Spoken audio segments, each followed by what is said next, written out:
bien bonjour à tous, on se retrouve pour une nouvelle vidéo et aujourd'hui nous allons explorer ce qu'est un anticyclone.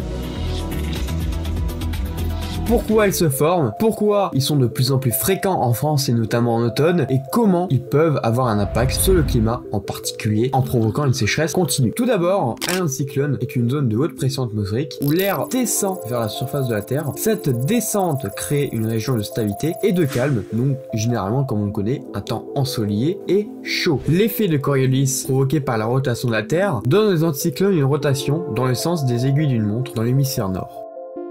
Pourquoi les anticyclones remontent-ils sur la France de plus en plus fréquemment? Cela peut s'expliquer par plusieurs facteurs. En été, l'air chaud a tendance à monter vers le nord, créant des basses pressions au sud de la France. Les anticyclones se forment généralement dans les zones de haute pression. L'impact sur le climat est significatif. Les anticyclones peuvent persister pendant de longues périodes, provoquant une sécheresse continue. Les régions sous l'influence d'un anticyclone voient souvent les précipitations nettement réduites, ce qui peut entraîner des problèmes d'eau et de sécheresse agricole. Les rivières et les nappes phréatiques peuvent baisser, les sols deviennent secs et la végétation souffre. Cette sécheresse peut avoir un impact sur l'écosystème, l'agriculture et même la disponibilité de l'eau potable. Ainsi, les anticyclones ont un effet majeur sur le climat et l'environnement de la France. Comprendre leur formation et leur impact est essentiel pour anticiper les défis liés au changement climatique et à la gestion des ressources naturelles. En ce début d'automne, le mois de septembre a été particulièrement chaud et anticyclonique sur la France. Cela a eu des conséquences sur la nature, l'environnement et la sécheresse s'est de nouveau aggravée.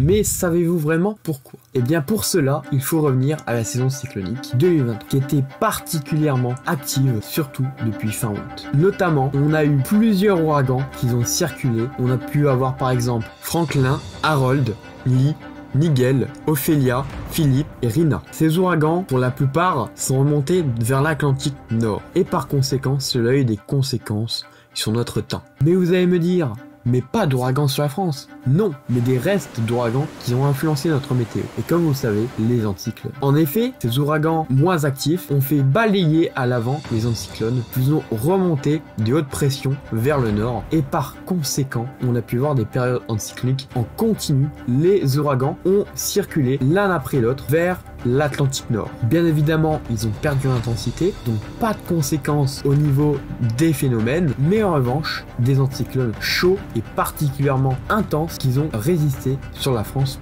pendant plusieurs mois. Et bien voilà, maintenant vous savez tout des anticyclones et de leur impact. Merci d'avoir suivi cette vidéo et à bientôt pour une nouvelle vidéo.